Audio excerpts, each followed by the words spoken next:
Oremos juntos. Dios, nuestro Padre, santo y misericordioso que nos amas, nosotros, redimidos por tu preciosa sangre, nos reunimos ante ti para alabar tu gran gracia y amor, aprender tu palabra y tener comunión dentro de la santa congregación contigo. Creemos que en este momento también estás en medio de nosotros. Mira con compasión a cada uno de nosotros y sosténnos con tu mano misericordiosa. Edifícanos más plenamente con tu palabra y el poder del Espíritu Santo. Te pedimos fervientemente que nos concedas más sabiduría y poder para que el resto de nuestras vidas podamos vivir de manera digna y sin vergüenza como tus verdaderos hijos. A todas nuestras iglesias en todo el país y en todo el mundo, a todos los hermanos que guardan la fe y predican el Evangelio en medio de las dificultades, acompáñalos con tu gracia, con tu palabra y con el poder de tu mano, para que en esta generación malvada y perversa el Evangelio sea predicado con mayor fuerza y se lleva a cabo la gran obra de salvar muchas almas. Si hay alguien entre nosotros que todavía no ha comprendido verdaderamente tu amor, abre su corazón y guíalo para que entienda tu gran gracia y maravilloso amor, reciba la salvación por la fe y pueda vivir junto con nosotros el resto de su vida para tu voluntad y tu gloria. Señor, que nos das la palabra necesaria según tu tiempo y nos enseñas el camino que debemos seguir. Enséñanos en este tiempo las cosas que debemos hacer, las cuales deseas revelarnos. Oramos en el nombre de nuestro Señor Jesucristo. Amén. Busquemos la Biblia. Salmos 116. Salmos 116.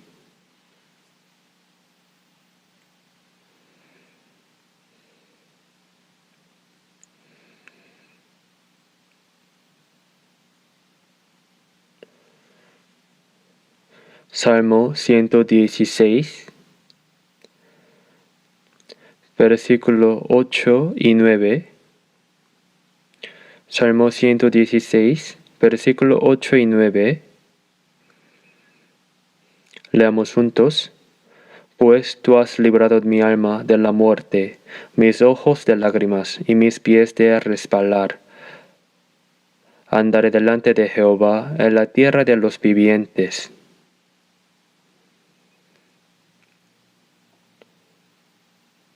Y también en el versículo 12, de versículo 12 a 14, leamos juntos. Que pagaré a Jehová por todos sus beneficios para conmigo. Tomaré la copa de la salvación e invocaré el nombre de Jehová. Ahora pagaré mis votos a Jehová delante de todo su pueblo.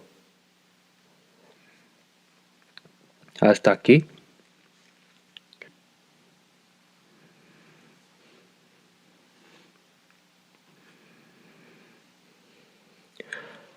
Se dice que el calor del verano es lo que hace madurar bien el grano.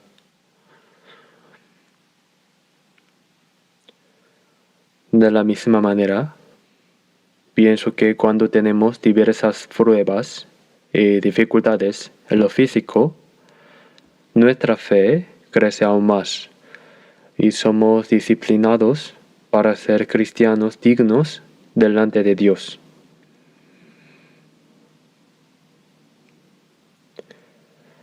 La tarea más grande que tenemos este verano es llevar a muchas personas al retiro de verano, para que sean guiadas al Señor y reciban la salvación. Esa gran obra todavía nos queda por delante. Para salvarnos, Dios envió a su único Hijo en forma de hombre al mundo, y para expiar los pecados de la humanidad, llegó incluso a morir en la cruz. Al mismo tiempo, para que ese Evangelio sea proclamado a todo el mundo, el Espíritu Santo acompaña y obra a través de quienes primero comprendieron gracia y fueron salvos. Por eso en Hechos, capítulo 1, versículo 8 dice: pero recibiréis poder cuando haya venido sobre vosotros el Espíritu Santo, y me seréis testigos en Jerusalén, en toda Judea, en Samaria y hasta lo último de la tierra. Después de que Jesús murió, resucitó y ascendió al cielo, en el día de Pentecostés descendió el Espíritu Santo. Los 120 creyentes que habían sido salvos mientras oraban con fervor en Jerusalén, fueron llenos del Espíritu Santo y proclamaron con valencia el Evangelio. Aquel día 3,000 personas fueron salvas y bautizadas, y luego también 5,000 más fueron salvas. Ese Evangelio se difundió activamente desde Jerusalén y fue extendiéndose por toda Judea y Samaria, luego a Loma, después a Europa, a América y a nuestra nación llegó un poco más tarde. El mandato era ser testigo hasta lo último de la tierra, y somos el pueblo que está en el extremo oriental. Cada vez que voy a Japón a evangelizar, les digo a los japoneses que Japón, siendo una isla en el extremo más oriental, es el último lugar al que llega el Evangelio, y por eso muchos japoneses deben ser salvos. Si el Evangelio se proclama con mayor fervor al pueblo japonés, conforme a las palabras del Señor que dijo: seréis mis testigos hasta lo último de la tierra, el Evangelio habrá llegado hasta ahí. Y sabemos que después de eso el Señor volverá. Por eso, aunque siempre evangelizamos, ahora en el retiro de verano, todas nuestras iglesias en todo el país deben unirse en oración y evangelio para guiar al Señor a los familiares, parientes, amigos y vecinos que aún no han sido salvos, para que comprendan la gracia de Dios y puedan ser salvos. Esa es la gran tarea que debemos cumplir.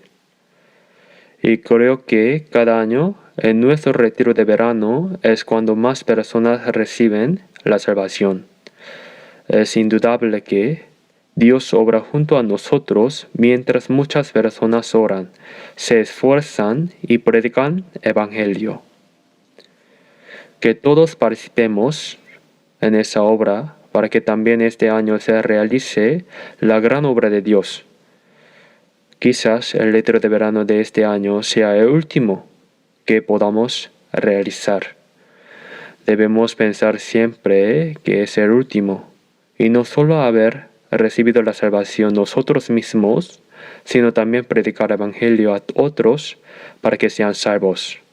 El propósito por el que Dios envió al ser humano al mundo no fue para que comiera bien, viviera bien y luego muriera tras sufrir, sino para que reconociera eternamente la gracia de Dios y recibiera la salvación. Hemos nacido en este mundo para ser salvos. Jesús vino para salvar a los pecadores y vinimos para recibir la salvación.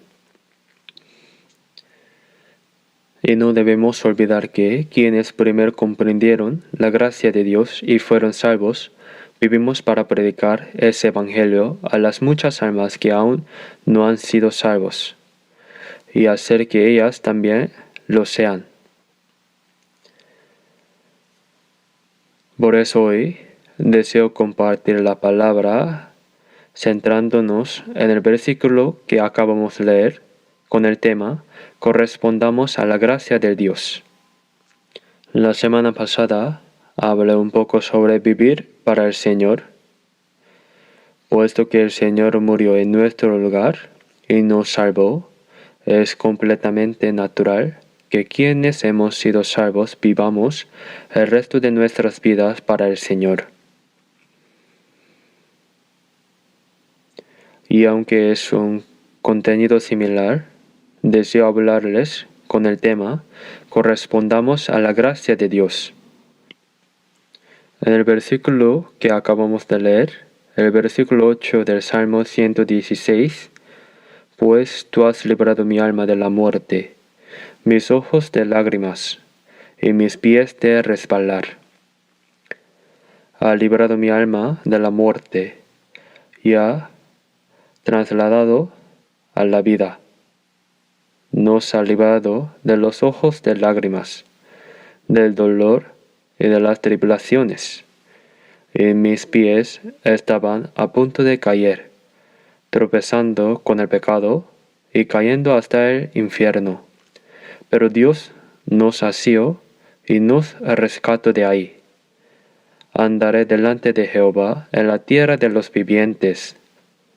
La tierra de los vivientes significa que mientras vivimos en esta tierra debemos andar delante de Dios. Antes de ser salvo vivíamos alejados de Dios, dándole a la espalda en medio del pecado. Ahora quienes hemos recibido la salvación eterna por la gracia de Dios y hemos sido amados por Él, el resto de nuestra vida, en la tierra de los vivientes andaremos delante de Dios. La vida cristiana consiste en vivir de manera digna delante de Dios, en comunión con Él.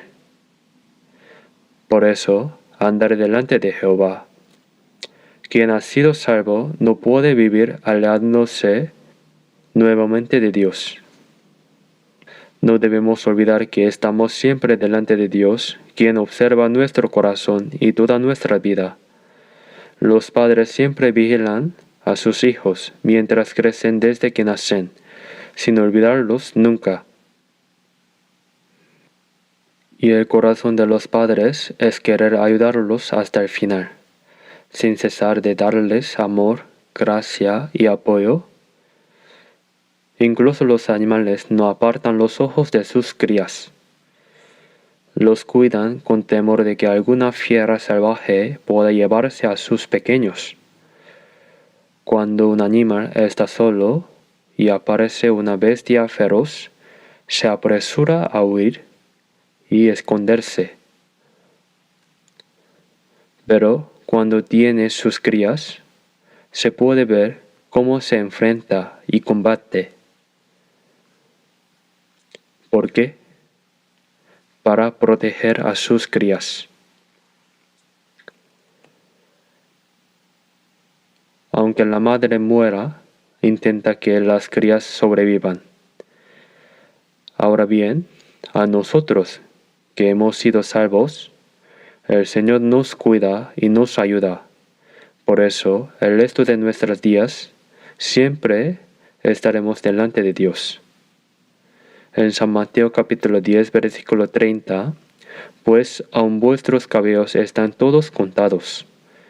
Que Dios cuente todos nuestros cabellos, ¿qué significa? Que Dios conoce nuestras circunstancias mejor que nosotros mismos. Si cuenta hasta los cabellos de nuestra cabeza, ¿qué podría ignorar? Se dice que no se vende 2 pajarillos por un cuarto. Ni uno de ellos cae a la tierra sin vuestro Padre, pues aun vuestro cabello están todos contados. Así que no temáis, más valéis vosotros que muchos pajarillos. Así lo dijo. Los ojos de Dios jamás se apartan, ni por un instante, de nosotros los creyentes salvos. Nos observa y nos protege, y también vigila si estamos viviendo conforme a su voluntad. Por eso, la vida de fe es vivir en la tierra de los vivientes, andando delante de Dios, y al mismo tiempo es una vida de correspondencia a la gracia de Dios, que pagaré a Jehová por todos sus beneficios para conmigo. Quien ha sido salvo sabe cuán grande y maravillosa es la gracia de Dios, para salvar a este miserable pecador que andaba en pecado lejos de Dios, que iba a ser juzgado y caer en el infierno. Dios envió al Señor Jesús, igual a Él, en naturaleza, en forma de hombre al mundo, y para expiar todos los pecados de la humanidad y salvar el alma. Llegó incluso a morir en la cruz como ofrenda expiatoria. Después de que Jesús murió y resucitó, se manifestó resucitado ante mucha gente, haciéndoles creer que Jesús es el Cristo, el Salvador. Y ante los ojos de muchos, ascendió al cielo. Dejó la promesa de que volvería cuando el Evangelio se hubiera proclamado por todo el mundo. Nosotros, que vivimos en el extremo oriental, estamos ahora en medio de la proclamación de ese Evangelio final. Es seguro que el Señor vendrá pronto. Por eso, quienes hemos sido salvos no debemos olvidar, ni por un momento, que existimos para corresponder a esa gracia de Dios. Los padres los engendraron, nos criaron, nos enseñaron y nos ayudaron para que pudiéramos vivir bien. Humanamente hablando, no hay gracia mayor que la de los padres. Por eso, entre los 10 mandamientos, 4 son mandamientos hacia Dios y 6 son hacia el prójimo. Y el primero de esto es: honra a tu padre y a tu madre. Honra a tu padre y a tu madre. ¿Por qué? ¿Por qué debemos honrarles? Porque nos engendraron, nos criaron y nos ayudaron. Ya saben que se dice que entre 10.000 pecados, la ingratitud filial es el mayor. El hijo que no reconoce la gracia de sus padres y les desobedece está transgrediendo el mandamiento más importante a los ojos de Dios. Por eso, traicionar la gracia de los padres es olvidar y vivir sin cumplir el deber más precioso que una persona debe cumplir. Existe la expresión ingratitud. Hay quienes no solo no son filialmente piadosos con sus padres, sino que incluso los maltratan. Si los padres no los ayudan bien, se rebelan contra ellos. Y hay hijos que llegan incluso a matar a sus padres. Aunque nosotros no lleguemos a pensar en eso, la gracia de los padres es la mayor gracia en lo físico. La gracia de Dios no es comparable con ninguna. Por muy grande que sea el amor de los padres por sus hijos, no pueden morir en lugar de ellos. No pueden salvar el alma. Pero Dios, para salvar nuestra alma, envió a su único Hijo en forma de hombre y llegó hasta morir como ofrenda expiatoria en la cruz. Cuán grande y maravillosa es esa gracia. En el versículo que acabamos de leer, Salmo 116, versículo 12, que pagaré a Jehová por todos sus beneficios para conmigo. Él abandonó la gloria del cielo y vino a esta tierra, sufrió todos los padecimientos que sufren los seres humanos, fue tentado, y para salvar a la humanidad, siendo sin pecado, recibió la sentencia de muerte. Como el más miserable de los criminales, sufrió vergüenza y dolor en la cruz, derramó toda su sangre y murió. La gracia de haber expiado nuestros pecados y salvado nuestra alma para rescatarnos. ¿Con qué podemos corresponder a toda esa gracia? Vivimos en esa tierra para corresponder a esa gracia. Después de ser salvos, la gracia que Dios nos ha dado es tan inmensa y el tiempo que se nos ha dado es demasiado corto y nosotros somos demasiado débiles. No podemos corresponder toda esa gracia. No podemos pagarla del todo, pero debemos vivir para corresponderla. Aunque no puedo pagar la gracia del amor que me has dado, mi débil corazón y este humilde cuerpo serán siervos del Señor. Hay un himno así. No puedo pagarlo, y aunque tengo un corazón débil y un cuerpo humilde, de ahora en adelante seré siervo del Señor. Ser siervo del Señor significa que ya no tengo libertad propia. Debemos vivir el resto de nuestras vidas para el Señor, quien es nuestra vida, el Rey de Reyes, el Señor de nuestra salvación. Por eso, la Biblia nos dice cuán importante es vivir correspondiendo a la gracia de Dios. Vamos a buscar Salmos 103. Salmo 103.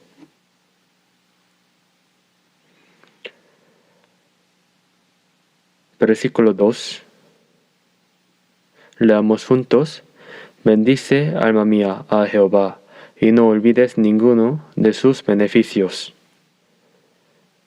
Alma mía. Aquí se llama a la propia alma. Alma mía. Porque Dios me ha amado y me ha salvado. Bendice, alma mía, a Jehová. La alabanza es algo que no puede faltar en nuestra vida de fe. Si miran las notas explicativas que aparecen a pie de los himnos que usamos actualmente, todas las personas que escribieron las letras en los poemas lo hicieron al haber comprendido la gran gracia de Dios, escribiéndola en forma de poema.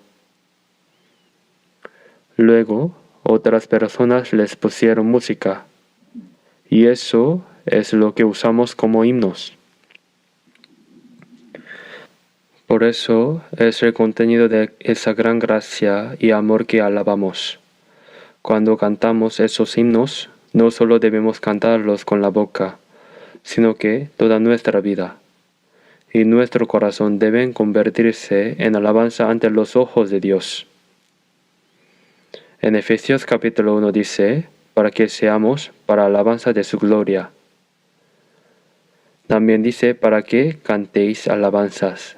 Y para que seamos, significa que no solo con nuestra boca, sino que toda nuestra vida debe convertirse en alabanza para la gloria de Dios.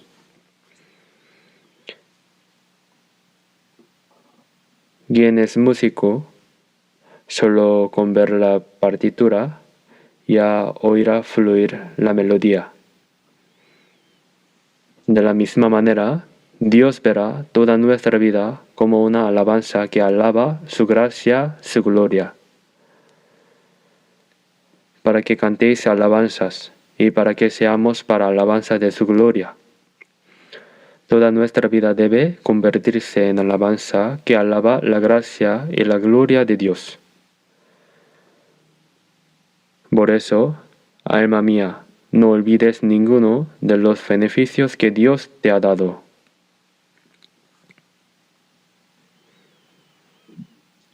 Cuando somos salvos, al principio nos esforzamos en corresponder en todo momento a esa grande y maravillosa gracia de Dios. Pero después de un tiempo, al concentrarnos en nuestra propia vida, volvemos a olvidar la gracia. Por eso dice, no olvides ninguno de sus beneficios. No debemos olvidar. Busquemos Segunda de Crónicas capítulo 32. Segunda de Crónicas capítulo 32.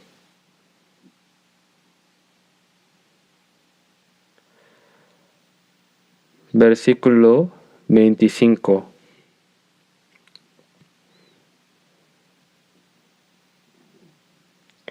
Segunda de Crónicas capítulo 32, versículo 25. Mas Esquías no correspondió al bien que le había sido hecho, sino que su corazón se ensoberbeció y vino a la ira contra él, y contra Judá y Jerusalén.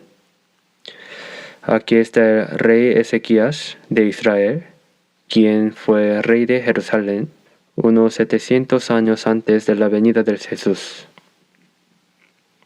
En la época del rey Ezequías ocurrió algo asombroso. El rey asirio Sennacherib trajo su ejército y sitió Jerusalén.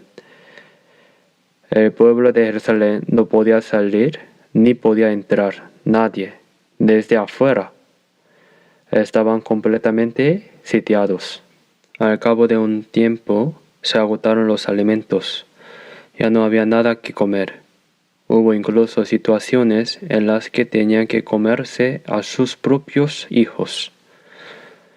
Los tenían completamente sitiados, sin poder moverse, para que murieran solos poco a poco.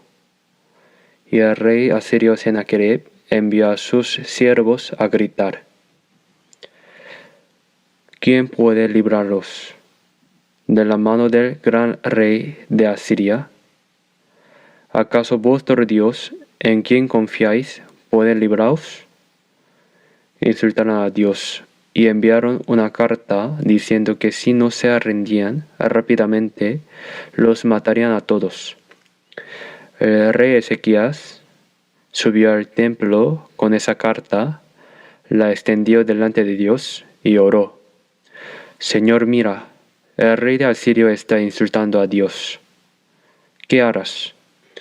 Poco después llegó el profeta Isaías y dijo: no te preocupes, esta noche los eliminaré a todos. Aquella misma tarde, los 185,000 soldados del ejército asirio que sitiaban Jerusalén murieron todos. Israel no disparó ni una sola flecha.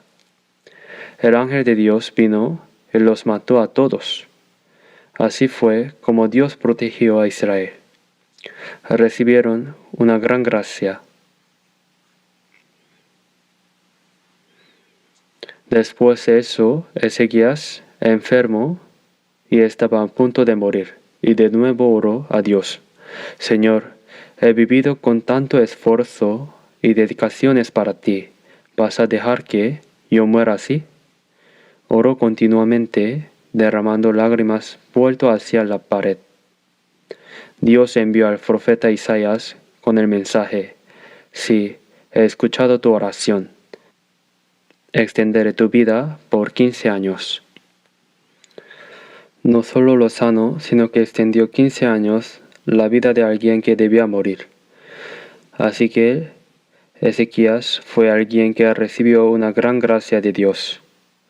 Sin embargo, en el versículo que acabamos de leer, en el versículo 25, dice que Ezequías se enorgulleció y no correspondió a la gracia que había recibido. Olvidó la gracia de Dios y no la retribuyó. Habiendo recibido esta tan gran gracia, debía vivir para la gloria de Dios, vivir correspondiendo a esa gracia. Pero al no hacerlo, la ira de Dios vino sobre Judá y Jerusalén.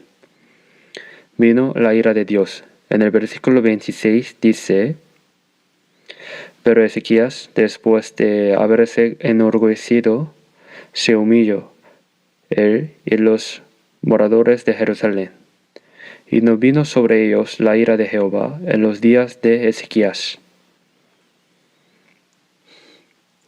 Afortunadamente, Ezequías se arrepintió de haber olvidado y no haber recompensado la gracia de Dios con soberbia, y volvió a vivir correspondiendo a esa gracia. Por lo que Dios no ejecutó el castigo que tenía destinado durante su vida.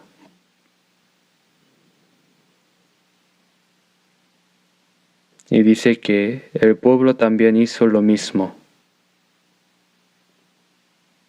Saben que es un gran pecado que quienes han recibido la gracia de Dios no la retribuyen.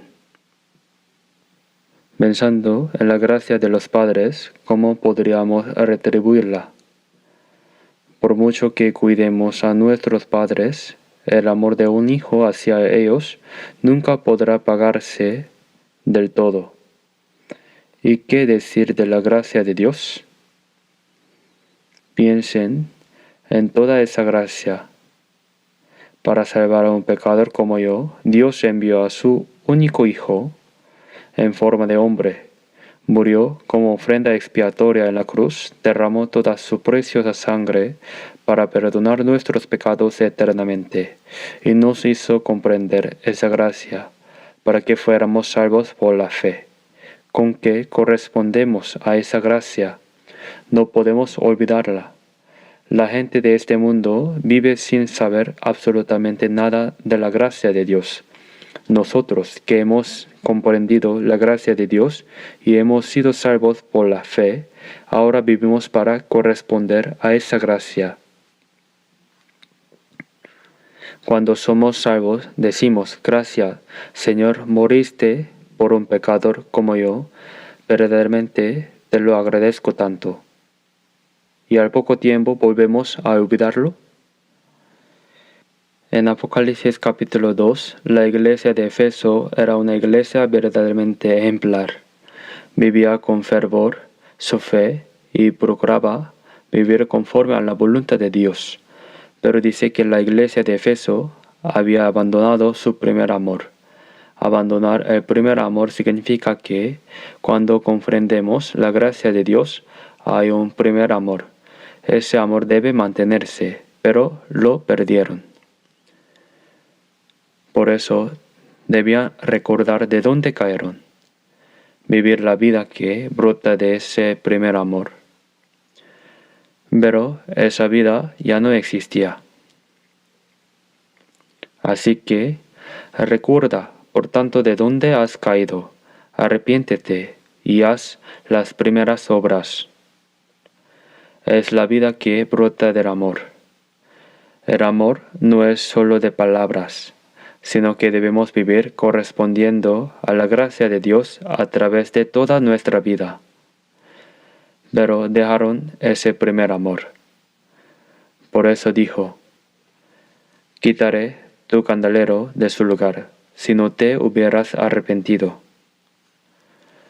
Los 7 candeleros representan la imagen de las 7 iglesias en que el Espíritu Santo obra, que aparecen desde el capítulo 1 hasta el capítulo 3 del Apocalipsis. Quitar el candelero significa que el Espíritu Santo se va. Dios obra todo por medio del Espíritu Santo. Que la vida del cristiano se transforme es obra del Espíritu Santo, y que muchas almas sean salvas es también obra que Dios realiza. Si ese Espíritu Santo se va, no queda nada. Fuera de haber sido salvo, ya no funciona nada. Quitaré tu candelero de su lugar, si no te hubieras arrepentido, significa que el Espíritu Santo se va. Lo sabemos bien. También cada uno de nosotros necesita comprender la gracia de Dios y retribuirla. Y en la Biblia hay muchos caminos que nos muestran cómo podemos hacerlo. Aprendemos la Biblia y vivimos para retribuir esa gracia. No podemos pagarla del todo, pero debemos corresponderla. Sin embargo, cuando se olvida esa gracia y el cristiano salvo vive según la carne, Dios se enoja. El Espíritu Santo se va. Entonces no se puede vivir bien la vida de fe. Después de ser salvos, hay abundante gracia espiritual que Dios desea seguir dándonos, y también bendiciones físicas. Todo ello, pero todo eso se corta de golpe. ¿Lo entienden? Por eso, vivir olvidando la gracia de Dios es un gran pecado. La ingratitud es un pecado gravísimo. Nunca podemos hacer eso. Lo más importante en la vida de retribución de la gracia de Dios es proclamar el Evangelio de Dios.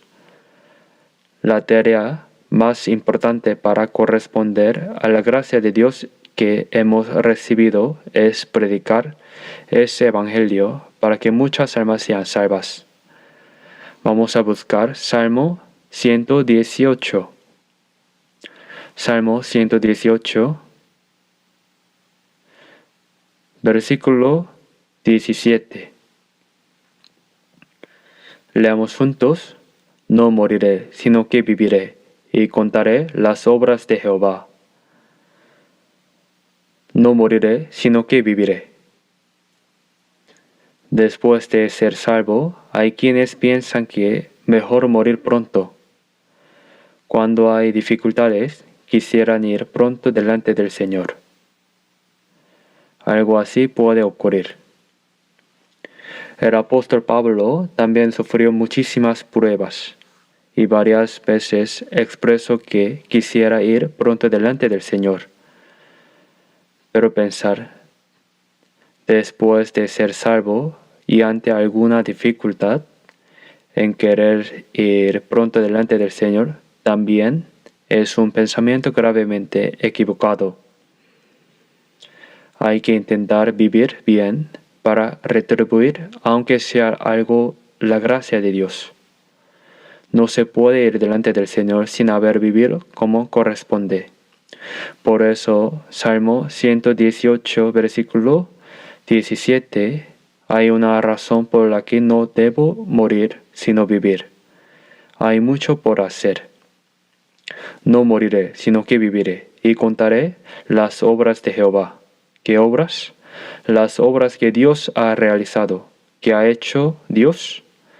Creó los cielos, la tierra y todas las cosas, y las gobierna. Pero la obra más grande que Dios ha realizado, aún mayor que esa, es enviar a su único Hijo en forma de hombre, cargar con todos los pecados del mundo en su cuerpo, morir como ofrenda expiatoria en la cruz, derramar su sangre y redimir nuestros pecados para siempre. Dios mismo no podría hacer una obra más grande que esa. Si Dios pudiera salvar nuestra alma con su palabra y su poder, ¿acaso enviaría a su único Hijo en forma de hombre para que muriera en la cruz? Porque Dios es justo. Dijo que la paga del pecado es muerte. Dios puede salvar con su palabra y su poder al alma que iba a ser juzgada y destruida por causa del pecado. Ni Dios puede hacer eso. Es imprescindible que muera en lugar de ella como ofrenda expiatoria. Por eso, para salvarnos, Dios envió a su único Hijo, al que es igual a Dios, en forma de hombre, y cargó con todos los pecados de la humanidad en su cuerpo. Jesús es Dios hecho hombre, y aunque era hombre, nunca cometió pecado. Solo el justo puede morir en lugar del pecador. Por eso en 1 Pedro, capítulo 3, dice, porque también Cristo padeció una sola vez por los pecados, el justo por los injustos, para llevarnos a Dios. Jesús murió en nuestro lugar para salvarnos y llevarnos delante de Dios.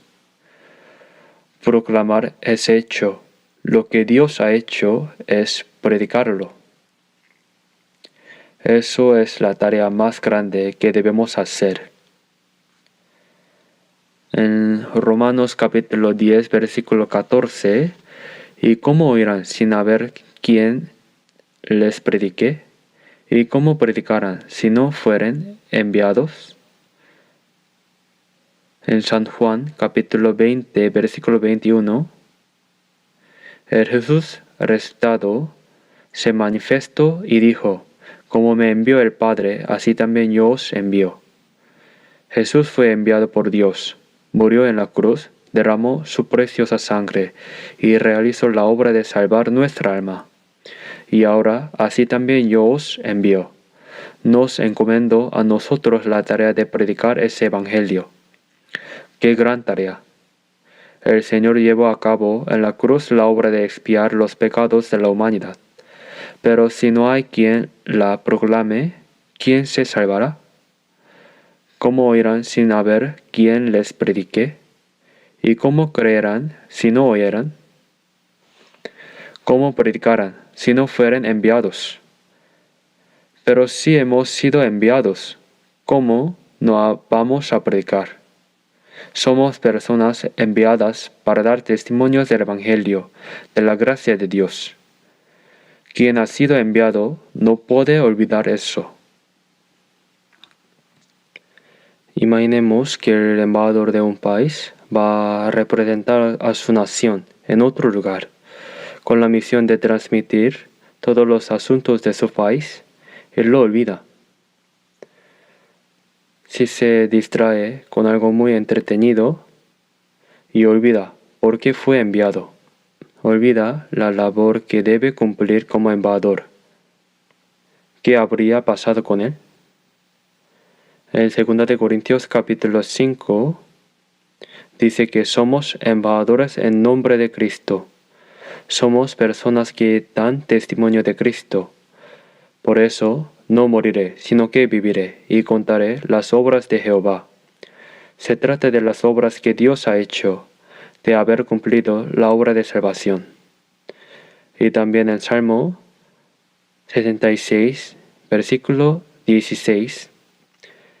Venid, oíd todos los que teméis a Dios, y contaré lo que ha hecho a mi alma. ¿No saben cada uno lo que Dios ha hecho por su propia alma? Lo contaré.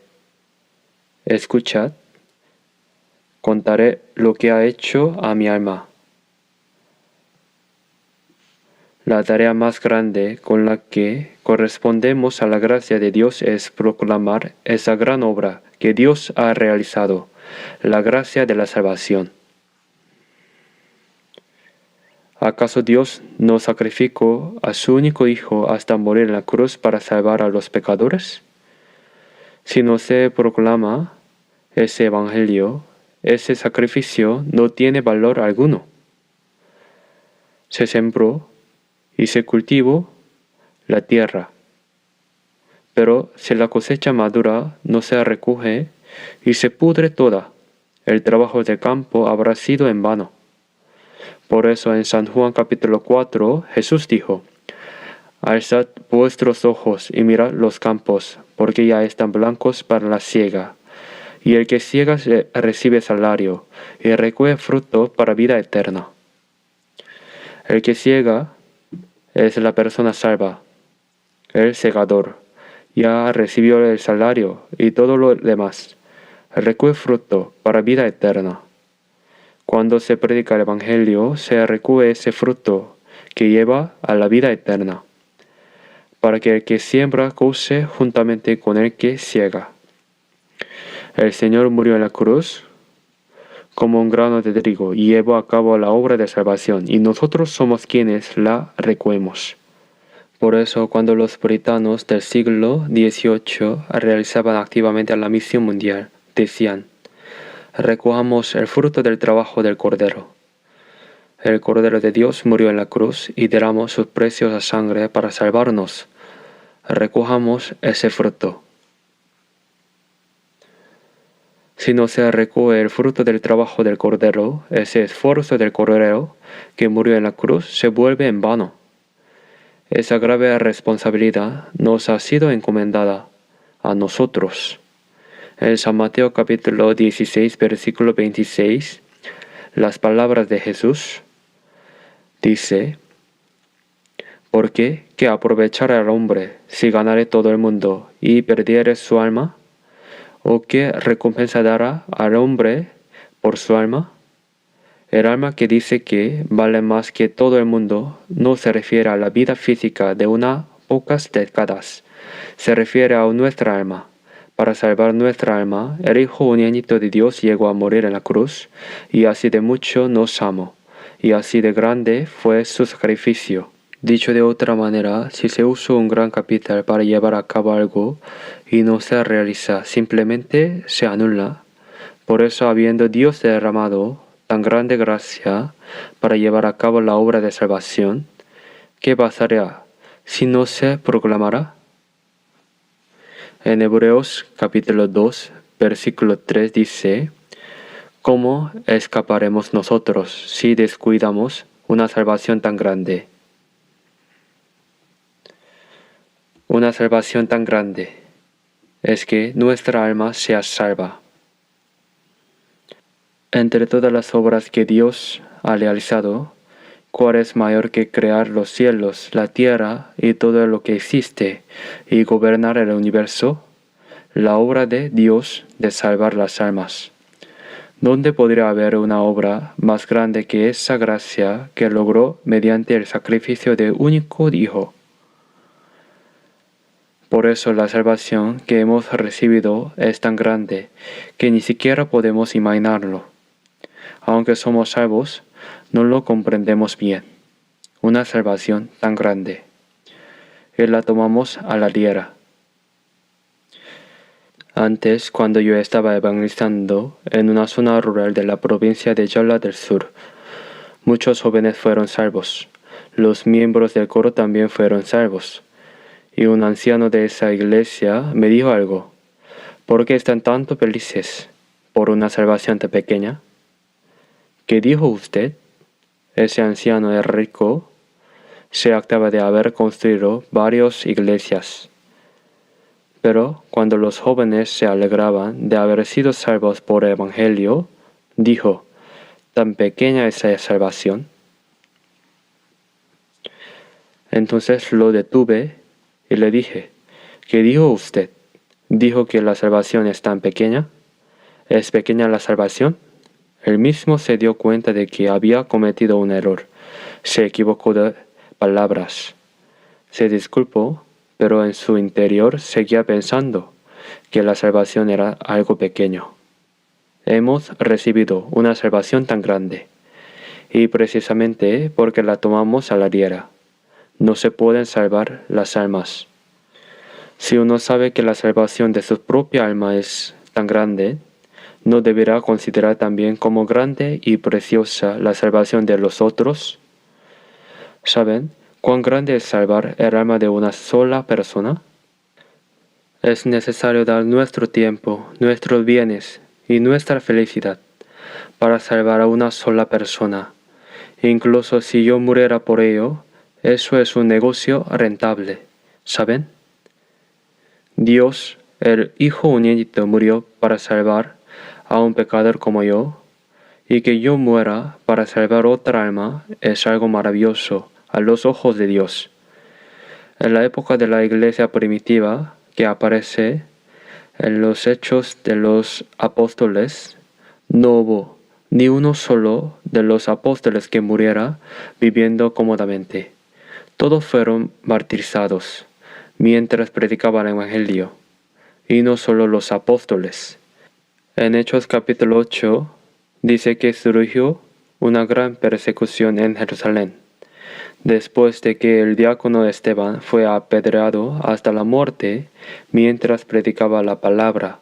Se levantó una gran persecución y todos, excepto los apóstoles, se dispersaron por todas las partes. Los que se dispersaron no huyeron por miedo a ser asesinados por los judíos.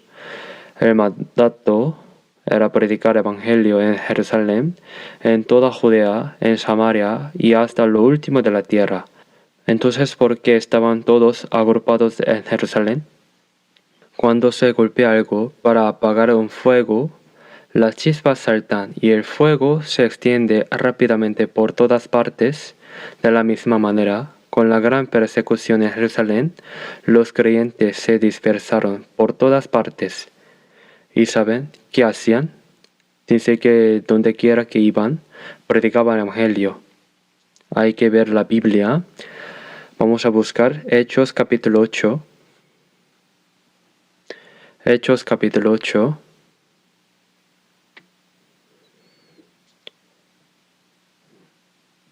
Hechos capítulo 8, versículo 4. Pero los que fueron esparcidos iban por todas partes anunciando el Evangelio. En Jerusalén surgió una gran persecución y todos se dispersaron. ¿Acaso los que se dispersaron se escondían por miedo a los judíos? No. Los que se dispersaron eran hermanos. Iban por todas las partes anunciando el Evangelio. No solo predicaban los apóstoles, todos los cristianos proclamaban el Evangelio. Ahora nosotros debemos predicar una salvación tan grande. En Efesios capítulo 5 versículo 10, comprobando lo que es agradable al Señor. Búsquenlo. ¿Qué creen ustedes que es lo que más agrada a Dios? San Lucas capítulo 15 versículo 7. Habrá más gozo en el cielo por un pecador que se arrepiente que por 99 justos que no necesitan de arrepentimiento. Dios se alegra más de que un solo pecador sea salvo que de que 99 personas salvas estén celebrando. ¿Saben cuánto se alegra Dios cuando una persona, una por una, es salva? ¿Cómo podemos agradar a Dios? Hay muchas cosas con las que Dios se complace, pero lo que más le agrada, por encima de todo, es guiar a cada pecador, uno por uno, delante de Dios para que sea salvo. Eso es lo que más agrada a Dios. En San Lucas capítulo 15, cuando el hijo pródigo se alejó del padre, estaba a punto de morir, pero al regresar al padre, ¿cuánto se alegró al padre? Mi hijo muerto era, y ha revivido, se había perdido y es hallado. Y mandó matar al becerro gordo. Comamos y hagamos fiesta. Cuando el hijo pródigo regresó al padre, hecho un mendigo, el padre se alegró. Ese padre representa a Dios y el hijo pródigo representa a todos los pecadores. Cuando un pecador se arrepiente, así de grande es su alegría. Para que el padre y el hijo pródigo se alegraran, el becerro inocente murió en su lugar. Para salvar a pecadores como nosotros, el Hijo unigénito de Dios murió como un cordero. Cuando creemos en ese hecho y somos salvos, Dios se alegra. Entonces, ¿cuál es la cosa que más agrada a Dios? En 2 Corintios capítulo 5, versículo 9, el apóstol Pablo dice: por tanto procuramos también, o ausentes o presentes, serle agradables. Lo que más agrada a Dios es predicar el Evangelio para que los pecadores sean salvos. ¿No debemos hacer esa obra? Por eso, el retiro de verano comienza el mes que viene, y ya no queda mucho tiempo. En junio y agosto se realizarán 7 ciclos de retiros, y hay que orar y planear con anticipación. Es de agradecer que algunos vayan sin ningún plan ni preparación y simplemente participen, pero eso no es suficiente. ¿Han visto el retiro de verano alguna vez? Durante el retiro, los hermanos están en los caminos calientes dirigiendo el tráfico y saludando con la mano. Los que trabajan en el comedor junto a las ollas ardientes. Los que lavan los platos haciendo trabajos duros.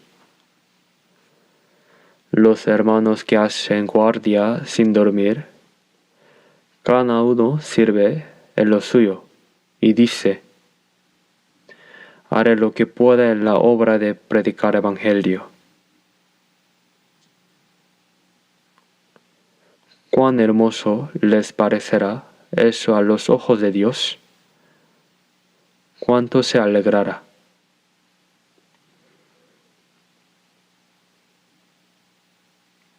Sin el sacrificio y el esfuerzo de esos hermanos y hermanas, ¿cómo podría haber personas que fueran salvas?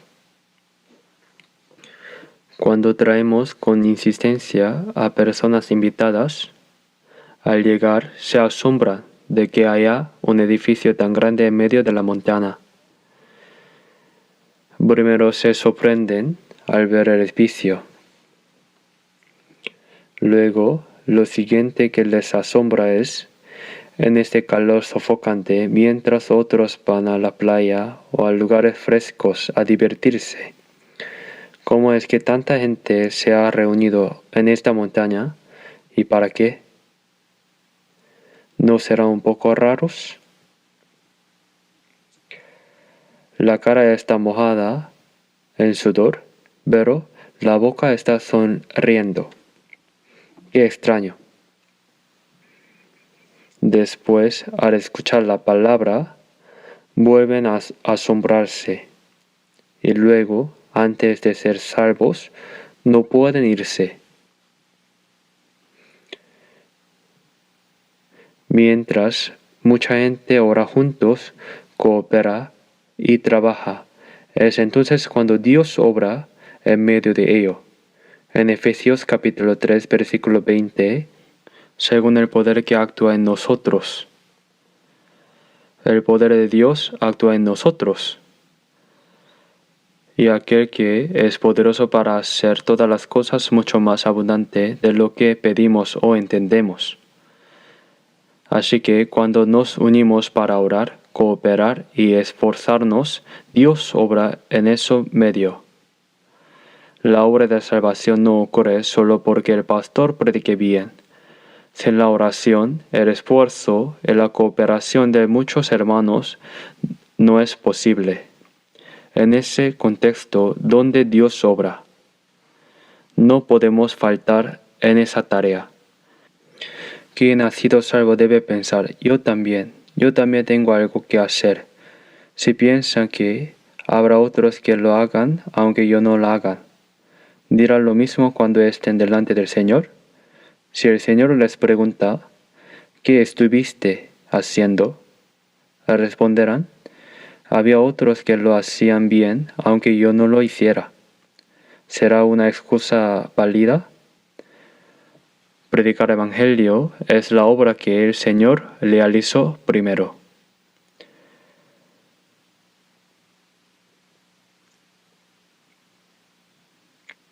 Vamos a buscar San Marcos capítulo 1. San Marcos capítulo 1, versículo 14 y 15. Versículo 14 y 15 se les leo.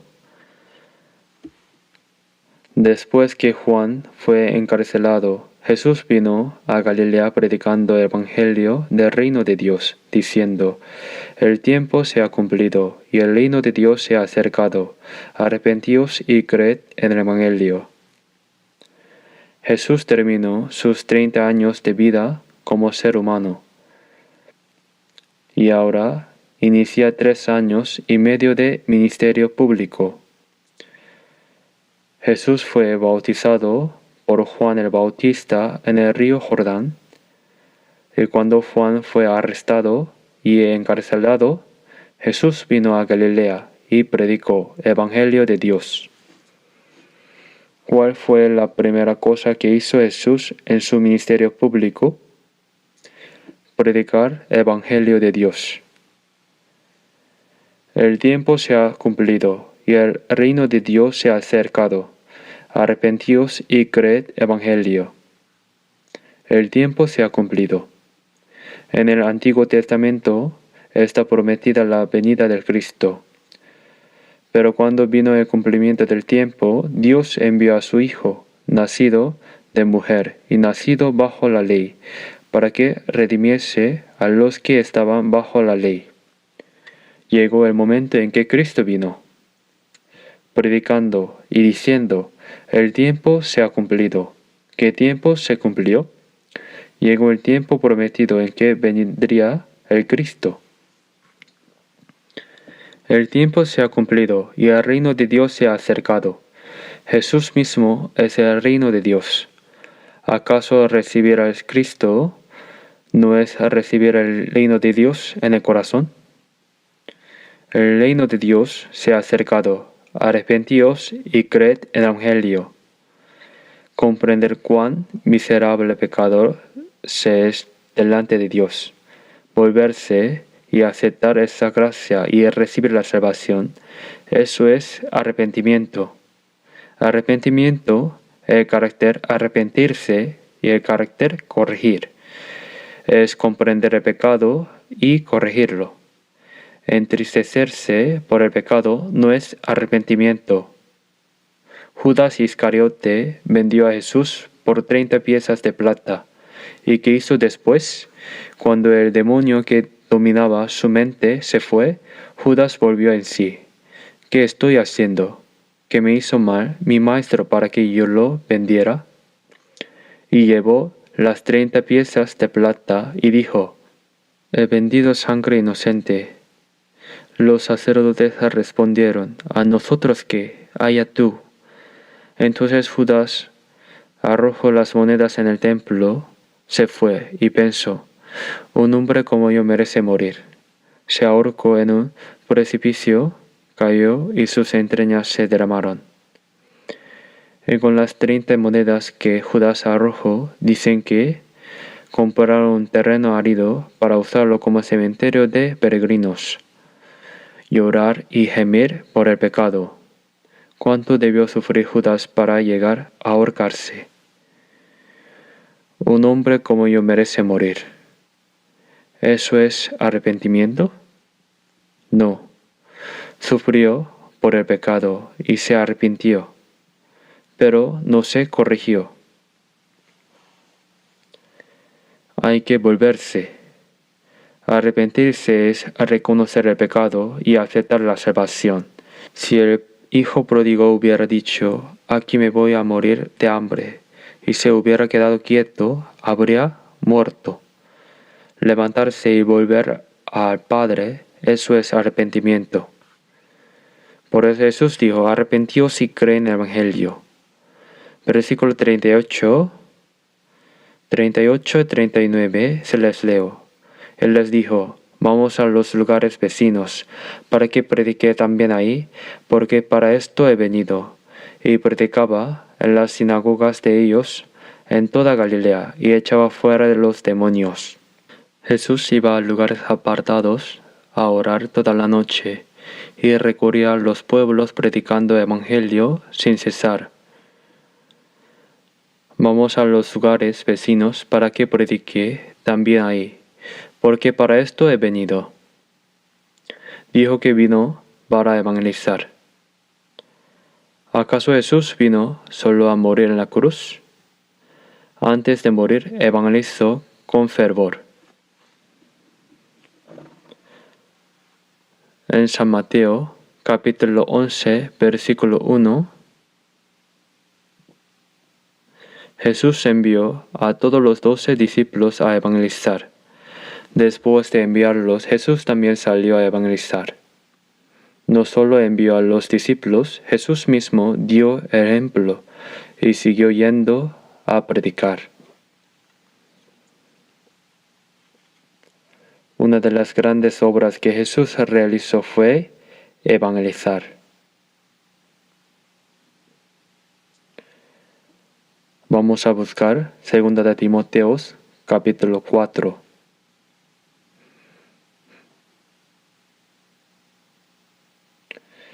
Segunda de Timoteo, capítulo 4.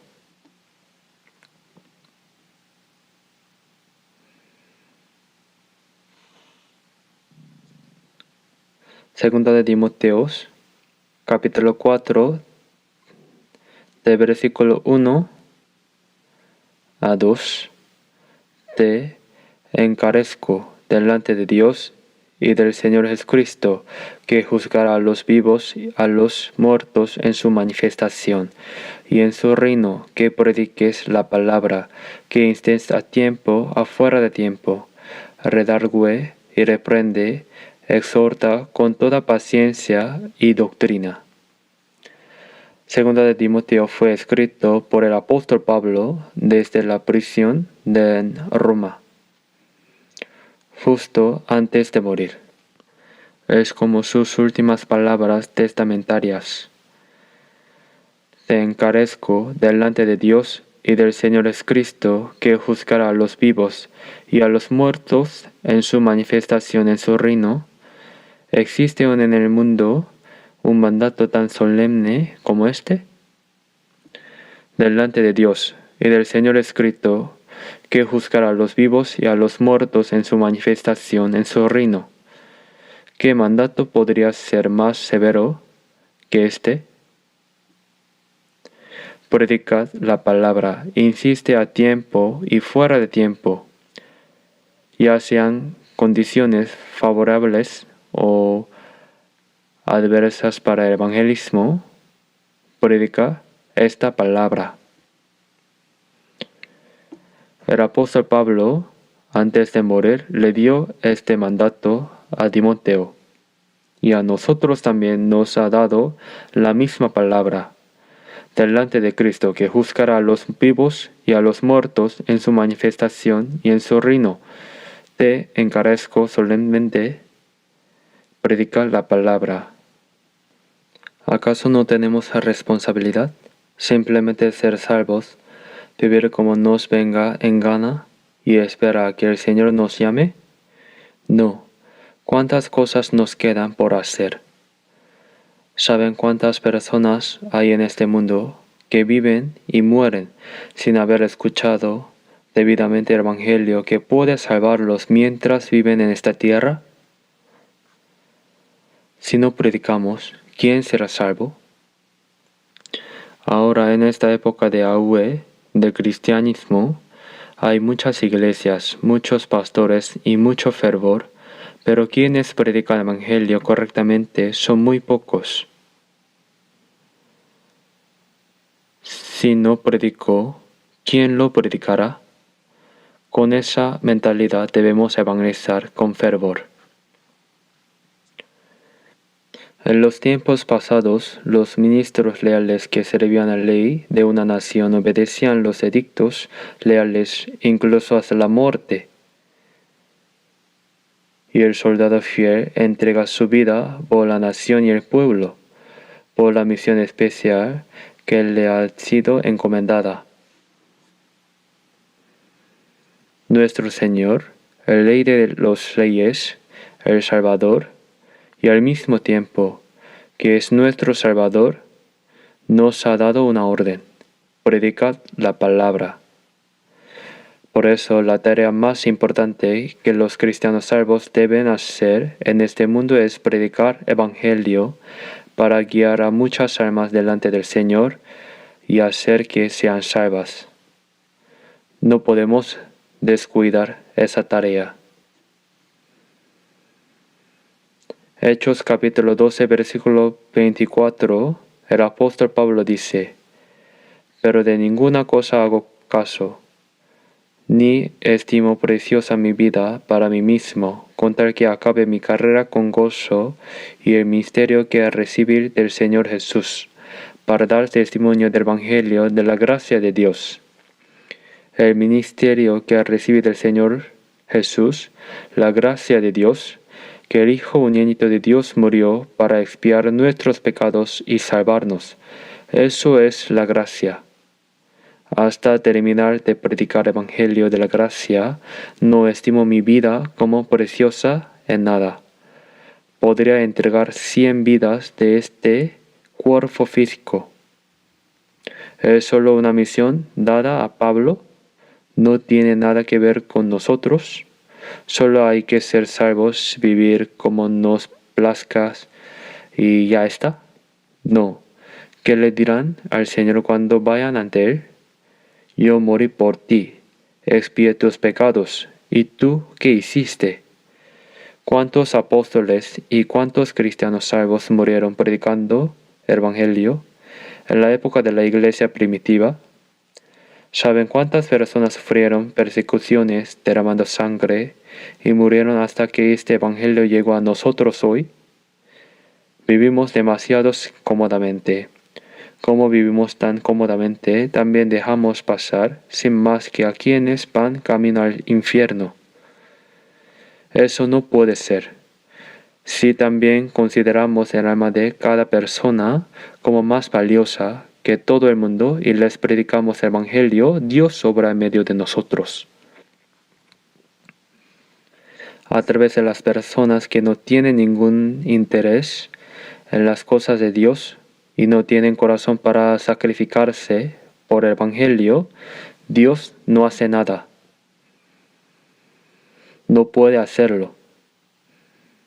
Dios quiere hacer obras aún más grandes a través de nosotros. El apóstol Pablo dijo que no estimaba su vida como preciosa en nada. Vamos a buscar 2 de Corintios capítulo 11. 2 de Corintios capítulo 11.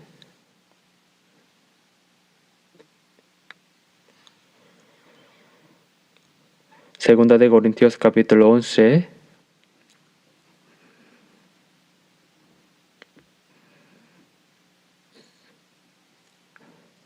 Versículo 23. Segunda de Corintios capítulo 11, versículo 23. Son ministros de Cristo, como si estuviera loco hablo, yo más en trabajos más abundante, en azotes sin números, en cárceles más, en peligros de muerte muchas veces. De los judíos 5 veces he recibido 40 azotes menos 1. 3 veces he sido azotado con varas, 1 vez apedreado. 3 veces he padecido naufragio.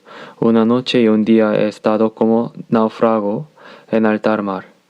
En caminos muchas veces, en peligros de ríos, en peligros de ladrones, peligros de los de mi nación, peligros de los gentiles, peligros en la nación, peligros en el desierto, peligros en el mar, peligros entre falsos hermanos, en trabajo y falta y muchos desvelos, en hambre y sed, en muchos ayunos, en frío y en desnudez, y además de otras cosas, lo que sobre mí se agolpa cada día, la preocupación por todas las iglesias. El apóstol Pablo no dijo solo de palabra que no estimaba su vida en nada para predicar el Evangelio. El apóstol Pablo fue encarcelado muchas veces. Estuvo a punto de morir en numerosas ocasiones. Recibió 40 azotes menos 1 en 5 ocasiones y fue azotado con varas 3 veces. Con las varas, si se pasan de la laya, uno puede morir bajo los golpes. Fue afederado y lo dejaron por muerto, pero sobrevivió y siguió evangelizando. Sufrió múltiples peligros, trabajó con esfuerzo, pasó muchas noches sin dormir, con hambre y sed, ayunando muchas veces, con frío y desnudez. ¿Cuántos sufrimientos padeció el apóstol Pablo? Y en medio de todo eso, el Evangelio fue proclamado. Vivimos tan cómodamente que no queremos esforzarnos en predicar el Evangelio. Con solo un pequeño esfuerzo, muchas almas podrían ser salvas. No podemos ser mezquinos en la tarea de predicar el Evangelio. Ese es el propósito por el que vivimos en esta tierra. Es el mandato supremo que el Señor nos ha ordenado en la tierra. En San Marcos capítulo 16, versículo 15, las últimas palabras que Jesús dijo antes de ascender al cielo: "Id por todo el mundo y predicar el Evangelio a toda criatura. El que creyere y fuere bautizado será salvo, mas el que no creyere será condenado". Es el último encargo que nuestro Señor, el Salvador, el Rey de Reyes, nos hizo a partir. Id por todo el mundo y predicar el Evangelio a toda criatura. Cuando se predica el Evangelio y alguien lo cree y lo acepta, es salvo. Romanos capítulo 1, versículo 16. Porque yo no me avergüenzo del Evangelio, porque es poder de Dios para salvación a todo aquel que cree. Cuando se predica el Evangelio, el pecador que iba al infierno es salvo. ¿Hay algo más grande que eso?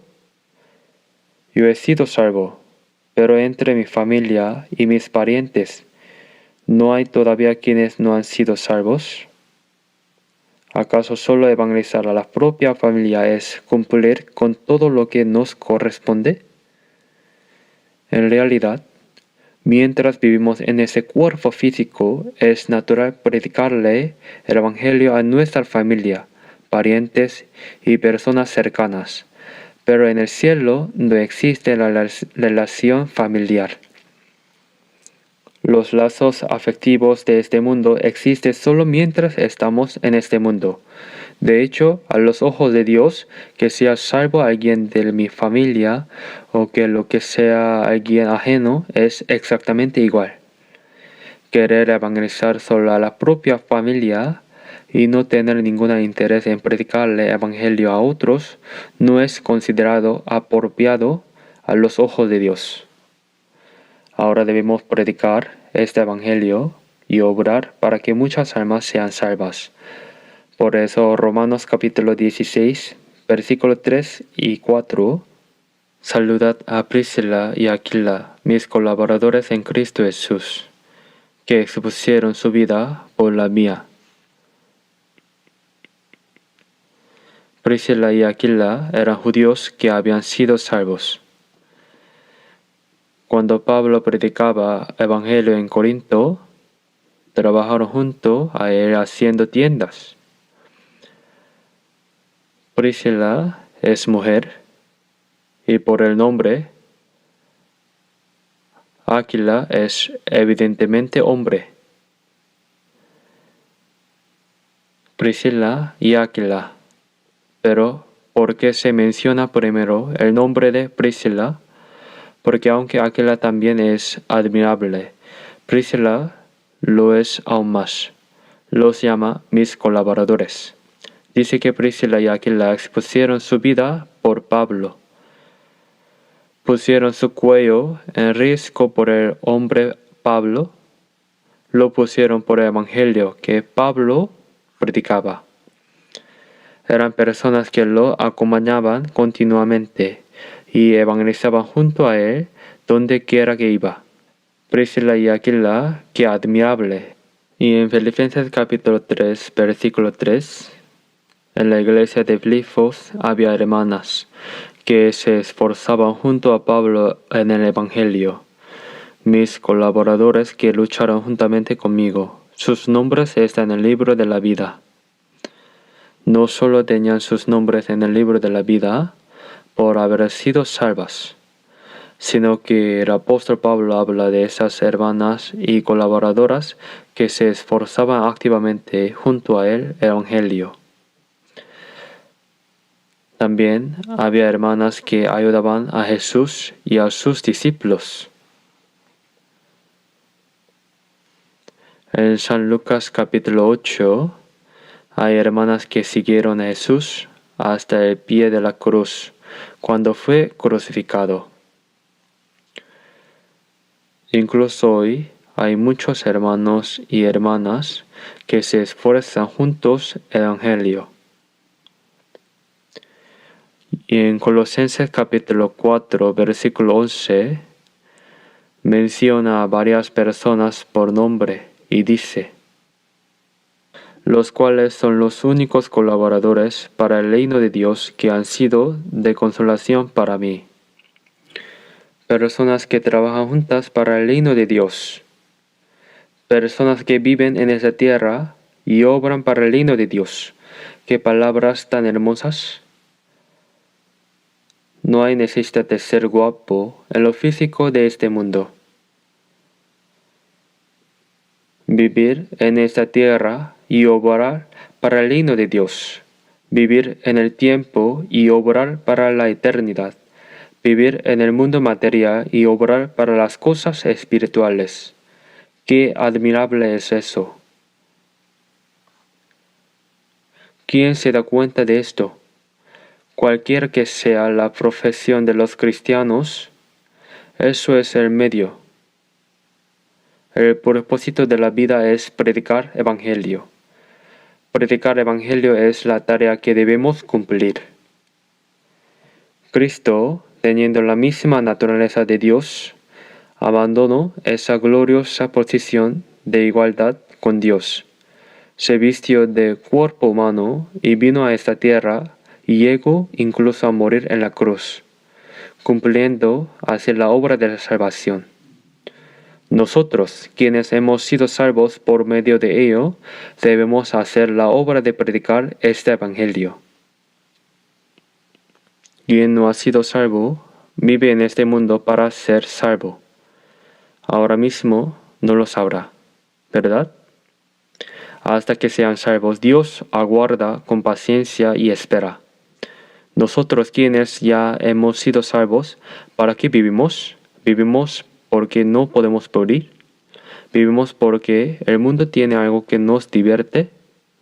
Vivimos para salvar a otras almas. ¿Qué van a hacer? Es una verdad innegable. En Ezequiel capítulo 3, versículo 17, Hijo de hombre, yo te he puesto por atalaya a la casa de Israel. Oirás pues tú la palabra de mi boca, y los amonestarás de mi parte. Si yo diere al impío, de cierto morirás, y tú no le amonestares, ni le hablares, para que el impío sea apercibido de su camino malo, a fin de que viva. El impío morirá por su maldad, pero su sangre derramaré de tu mano. Si se predica el Evangelio al impío y aún así no escucha, ya no tienes responsabilidad por él. Pero si no se predica el Evangelio, hay responsabilidad. Si se predica y no recibe la salvación, no eres responsable, pero no evangelizar es una responsabilidad. En 1 Corintios capítulo 9, versículo 16, el apóstol Pablo dice: porque si anuncio el Evangelio, no tengo por qué gloriarme, porque me es impuesta necesidad. Ay de mí, si no anunciaré el Evangelio. Ay de mí, si no anuncio el Evangelio. ¿Qué clase hay? Hay una grave responsabilidad. Vamos a buscar Proverbios capítulo 24, el Antiguo Testamento. Proverbios capítulo 24, versículo 11. Versículo 11 y 12. Libra a los que son llevados a la muerte, salva a los que están en peligro de muerte. Porque si dieres, ciertamente no lo supimos. ¿Acaso no lo entenderá el que pesa los corazones? El que mira por tu alma, él lo conocerá, y dará al hombre según sus obras. Esta palabra es tremenda. Los que son llevados a la muerte, quienes no han sido salvos, están siendo arrastrados al infierno. ¿Cuántas personas son arrastradas al infierno y caen en él cada día? Libra a los que son llevados a la muerte. No abandones a los que están en peligro de muerte. No lo dejes ir al infierno. Si dijeres ciertamente, no lo supimos. ¿Acaso no lo entenderá el que pesa los corazones? ¿El que guarda tu alma no lo sabrá? No sabía que esa persona iba al infierno. Qué buena excusa para mentir. Cuando Caín mató a Abel a pedradas, Dios le preguntó: ¿dónde está Abel, tu hermano? Y Caín respondió: ¿soy yo acaso guarda de mi hermano? ¿Cómo voy a saberlo? Lo había matado a pedradas, y aún así respondió así. Dios dijo: la voz de la sangre de tu hermano clama a mí desde la tierra. No matamos a nadie como Caín, pero si alguien que es arrastrado al infierno podrá salvarse con un pequeño gesto de nuestra parte, y lo dejamos ir al infierno porque no lo ayudamos. ¿No es eso un homicidio indirecto? Si alguien pasa por ahí y ve a una persona que se está ahogando, agitándose en el agua, y con un poco de ayuda podría salvarse, pero pasa de largo diciendo que tiene prisa o que si entra al agua, arruina el traje. Después de ese hombre muerto le clamaría: cobarde, con un poco de ayuda yo habría vivido. Tú me mataste. ¿No les diría eso? ¿Que lo sabían? Esa persona muere y va al infierno, ¿no lo saben? Y dará al hombre según sus obras. ¿Cuáles son esas obras? Se refiere al pecado de no predicar evangelio. El propósito por el que los cristianos salvos vivimos en esta tierra es predicar evangelio.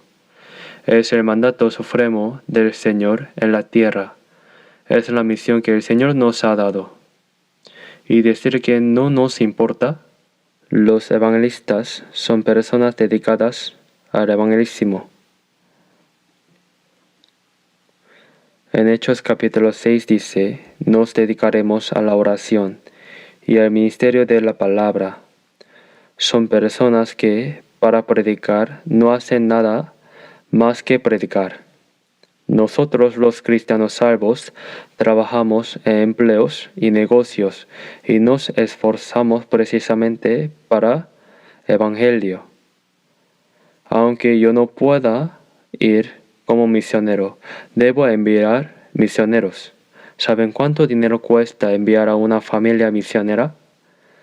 Aunque yo no pueda ir como misionero, no podemos al menos tener el corazón de querer enviarlos. Usemos del modo más valioso el tiempo que se nos ha dado. En el próximo retiro de verano, que muchas almas sean salvas para que sean de gozo y gloria a Dios. Jeremías capítulo 8, versículo 20. Pasó la siega, terminó el verano, y nosotros no hemos sido salvos.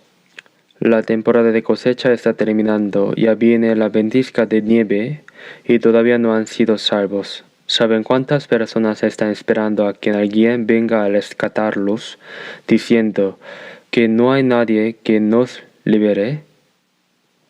Las mies maduras en los campos deben ser recogidas rápidamente antes de que pase la temporada de cosecha, pero nadie viene. Por eso Jesús también dijo, la mies es mucha, mas los obreros pocos. Es un problema que haya pocos obreros habiendo tantas mies. Pero los pocos obreros que hay están durmiendo. En Proverbios capítulo 10, versículo 5, el hijo que arrecue en el verano es entendido. El que duerme en el tiempo de la siega es hijo que avergüenza.